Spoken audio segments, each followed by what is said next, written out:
I tried to call Marcus a few more times after I received his last text.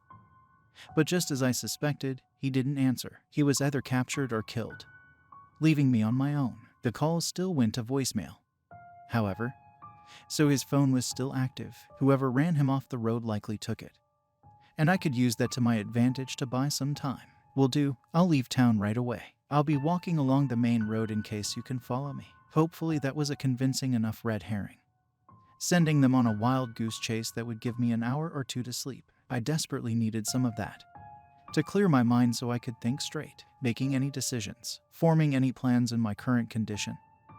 It was a bad idea. I was aware of that much, keeping that in the forefront of my mind.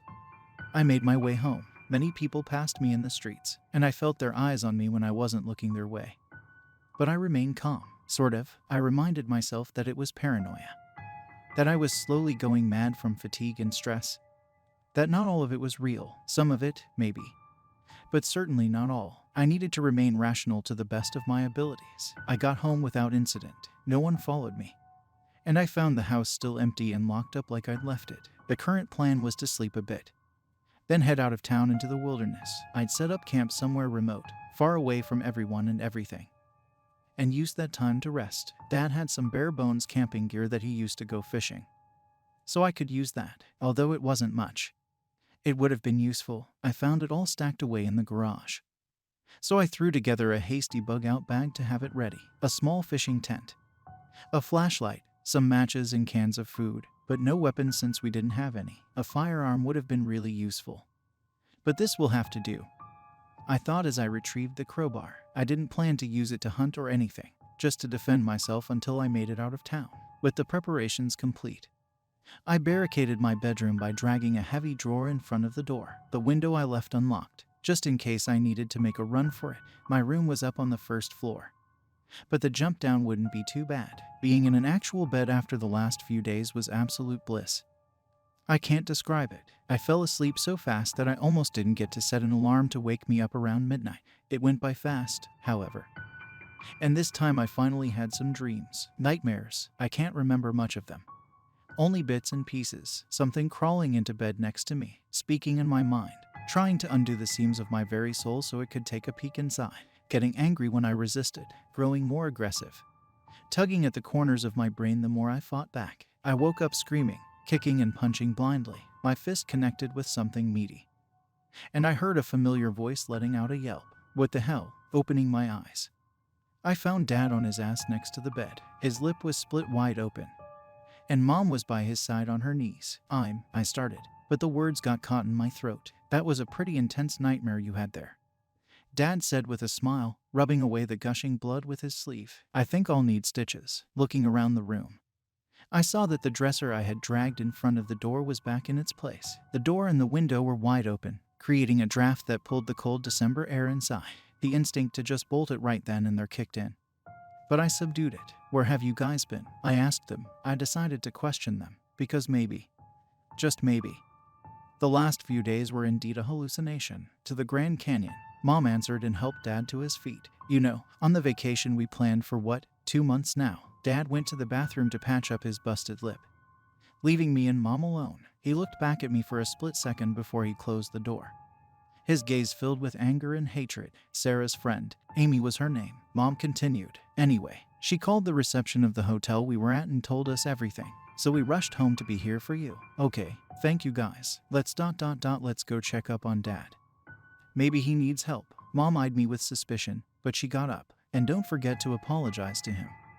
You clocked him pretty hard, she added. Will do. Something skittered in the closet, attracting my attention. I looked over, seeing the darkness inside shifting between the slits of the sliding doors. A pitch-black figure, humanoid in shape, peered back at me with dimly glowing eyes. Can we order pizza? I'm starving, I said, walking past Mom to open the door for her. Sure thing, and maybe an ambulance for your father as well. He's a big guy, he'll manage. She walked past me and into the corridor, so I pushed her away and shut the door. The bag was next to the bed along with the crowbar, and I grabbed them before I jumped out of the window. I landed outside in the grass with a heavy thud. Frantic footsteps came from inside the house. Clancy, come back, Mom yelled. I burst into a sprint, jumping through a neighbor's yard and coming out on the next street over. The town had many roads leaving it. None of them close by, but I didn't plan to use them anyway. I ran through yards and jumped over fences, making a beeline to the closest edge of town, a forested area that I could use to my advantage. Cars couldn't fit in there and I'd be harder to find among the trees. My phone rang again and again, but I didn't stop. I pulled it out and checked it between the hasty strides I took, finding it was Mom, of course, and it was also only 10 p.m. or so, which meant I got 2 hours of sleep less than I'd bargained for. Doesn't matter. I'll get all of the sleep in the world once I'm safe. Something chased after me, slinking from one shadow to the next in the blink of an eye. I heard the tip-tap of its claws on the rooftops behind, but whenever I whipped my head back to check, I couldn't spot it. It's the one that wants to take my place. I concluded that threw a wrench in my plan. If it would chase me into the wilderness, I couldn't get the rest I so desperately needed. But then again, if I could lead it far enough away, I could take it on one-on-one. How strong could it be if it couldn't open a measly basement door? My mad dash got me to the town's edge in about 10 minutes, and I could already see the forest from a few streets away. I jumped through the final yard in my way, with the mimic still on my tail, only to be met by a cop car swerving onto the street. Its lights and sirens were off, and the front bumper was in utter ruins, barely hanging on. I ran across the road and slid down the steep embankment, coming to a stop on the muddy soil covered with decaying leaves. A cop car pulled up behind me and its doors flew open. "Stop, Sonny," one of the cops yelled. "Come back with us. We're here to help." For a brief moment, I regretted that Sarah never recorded the voices of the two officers that went down into her basement. I was certain that if she had, I would have recognized them right now. "Leave me alone. I haven't done anything wrong." They came down after me as I entered the sea of trees. Something hit one of the trunks right as I ducked behind it, and I was worried for a moment that it was a bullet. Whipping my head around, I found one of the officers discarding a spent taser gun instead, which wasn't much better, to be honest, but at the very least it would only incapacitate me. They ran after me for a few hundred feet, and I couldn't for the life of me shake them off. I tried veering away, hiding behind trees, doing everything in my power to break their line of sight. Nothing worked. They knew exactly where I was at all times. It felt like I was up against bloodhounds, not humans. Over the course of a few minutes, they gained on me. I'm just an average Joe in an average physical shape, and tired to high hell and back to top it off. I couldn't outrun two trained officers. One of them got a hold of my backpack and yanked me, throwing me to the ground. I landed face first into the mush of leaves and dirt. "Calm down, Sonny." "No, fuck, let go." I struggled and fought back, but the two of them subdued me. One got on top of me to hold me still, and the other one pulled my hands behind my back to cuff me. Fight left me as I felt my body shutting down from overexertion. The cold metal of the cuffs came around my wrists, chilling my skin in two thin stripes, and they clicked into place. "You can't arrest me. I haven't done anything. I'm innocent." I tried pleading. "We're not arresting you, Sonny. Your parents and sister called. They're worried for you. Said you're about to run away. So what? I'm an adult. I can disappear if I want. Not in your current condition. Right now you need psychiatric help." The cop answered. They pulled me to my feet and got by my sides, getting tight grips on my arms. We slowly walked back to the car as I tried to plead some more, and I had enough presence of mind to not mention anything about mimics. Even so, my cries landed on deaf ears. The mimic that chased me, was in the forest with us as well. It jumped from branch to branch, always within earshot but never within sight. I wondered why they didn't just get it over with. Why they didn't leave me there to be consumed and replaced. I was incapacitated. I couldn't fight the creature. Or maybe they had other plans for me, something more nefarious. Maybe they needed to completely break me beforehand. I tried to think as they dragged me around, to form a new plan.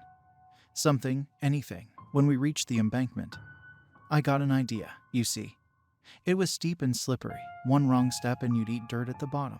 And that was something I could use. As we started climbing it, I prepared myself to act. When we reached halfway up, I headbutted one of the officers and tripped the other. They weren't expecting it, and just like I hoped they would, they slipped back down the slope. But one of them got a hold of my backpack, ripping it open and spilling my supplies everywhere. I didn't go down with them, so I jumped up the last stretch and landed on the pavement on my stomach. Getting to my feet with my hands behind my back was harder than I expected, but I heard the officers climbing again, so I needed to hurry. Screw this, as luck would have it, I'm pretty slim and flexible, So I decided to try a maneuver I've seen plenty of times in movies. I pulled my knees up into my chest, got my hands under my ass, and passed my feet between them one at a time, which makes it sound very easy and simple.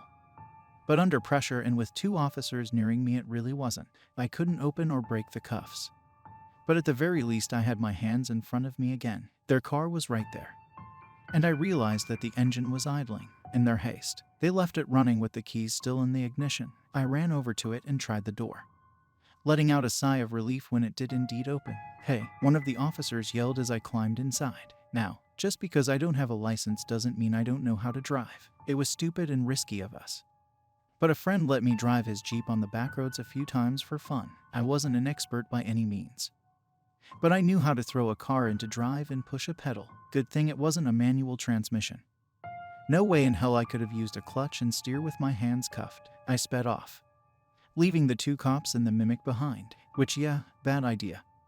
I know, it's bad enough to steal a normal car, but to steal a cop car is much worse. I'm not sure what the repercussions are, to be honest, but I imagine it's not pretty. Still, I could probably plead insanity in a court of law if it ever comes down to that. Everyone around me insists I'm crazy anyways. In that moment, the only thing that mattered was to escape. I drove to the other side of town and rummaged through the car until I found something to pry open the cuffs. With my hands free, I planned to drive the car out of town and abandon it. There was likely a tracker in it somewhere, but before I did that, I wanted to do one final thing, to prove to myself that it was all real, that I wasn't going completely insane. I didn't have time to find Marcus or his body.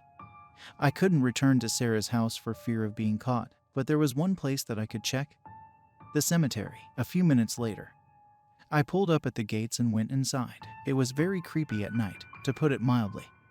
A sea of headstones standing tall in the darkness. Still, compared to the last few days I'd been through, this didn't really faze me. I walked around for a few minutes in search of a particular headstone, the one we put on Sarah's grave. It was in the back of the cemetery, right next to her mother's. My heart stopped when I reached it and found it blank. I fell to my knees in front of it and I just started sobbing. "You know, it would be so easy to cave in your head right now." Sarah's voice from behind. I shot up to my feet and spun on my heels, coming face to face with her. She was alone, hands propped on the handle of a spade that she pushed into the soil in front of herself. "If I really wanted to kill you or harm you, I could have done it while your back was turned. Is that proof enough that I don't want to do either?" "How'd you know I'm here?" I asked, taking a step away from her. "Because I've been through the same thing. Because I know how a broken mind thinks," Sarah answered. "You want proof? A sign, something, anything to convince you of your delusion." She threw the spade at my feet. "So go ahead, dig, find your proof. I won't stop you." "But that grave is empty." "No, it's not," I contradicted her. "The stonecutters didn't get around to marking the grave yet. You just want to keep me busy so the others can get here and catch me." She sighed. "I should have just smacked you over the head with that. I swear, tell you what. If you're so sure I'm the mimic, strike me down. I won't fight back." She fanned out her arms and even turned her back to me. I lifted the spade, but I couldn't go through with it. "God fucking damn it," I yelled and threw the spade away. Why are you fucking with me? Why not show your true colors?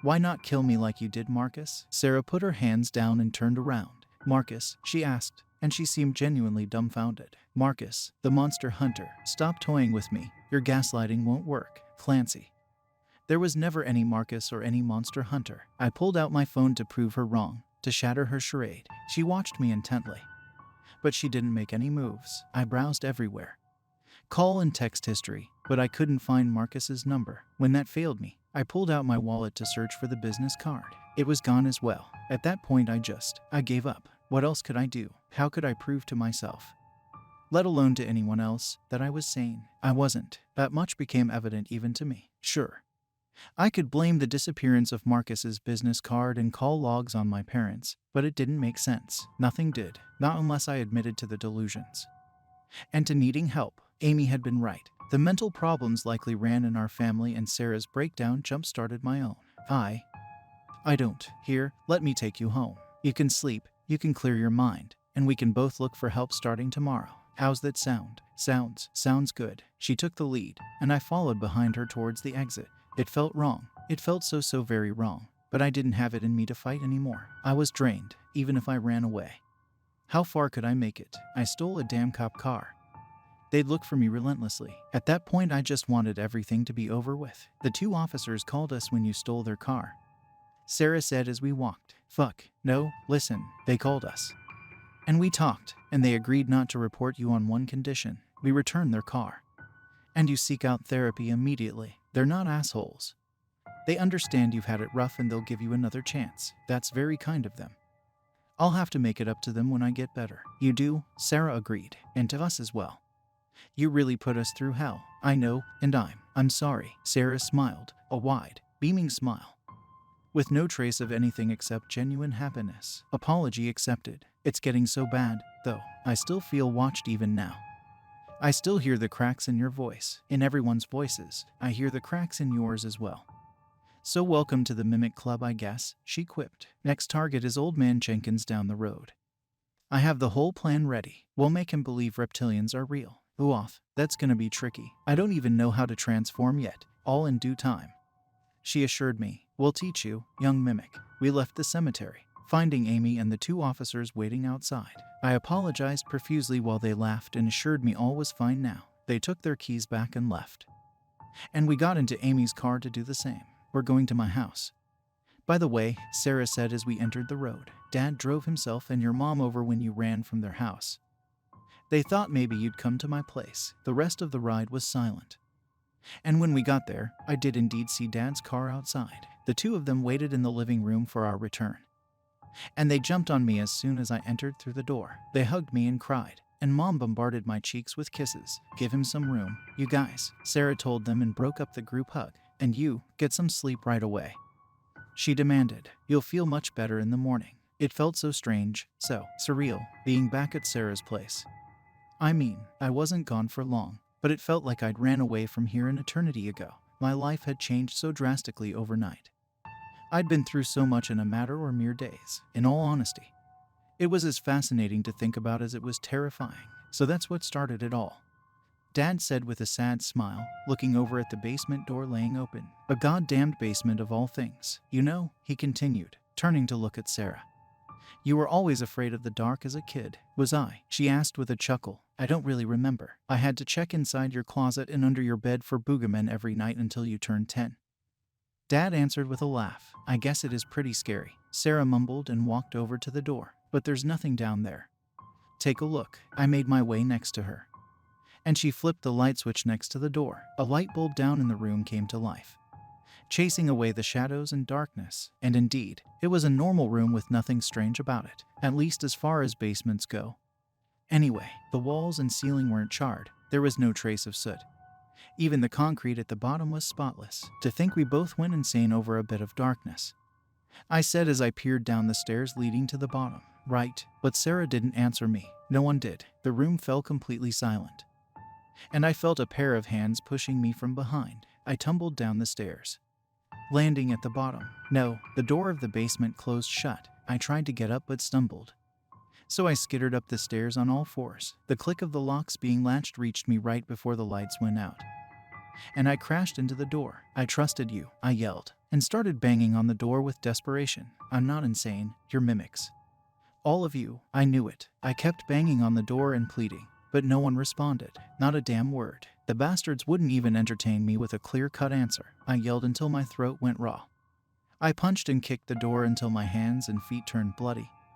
But I couldn't break free. They finally got me. Please, I let out in a raspy voice as I slid down the door to my knees. Is anyone there? Sarah, open the door. Nothing. I waited for hours. But I didn't hear anything from upstairs. Not a single peep. They just left me down there, unsure of what was real anymore. I tried to sleep, to get some rest at the very least. But I can't even do that. I'm alone in the room. I know as much for a fact, but I feel eyes on me whenever I lay down. This is it for me. The end of the line. I can't keep this up forever.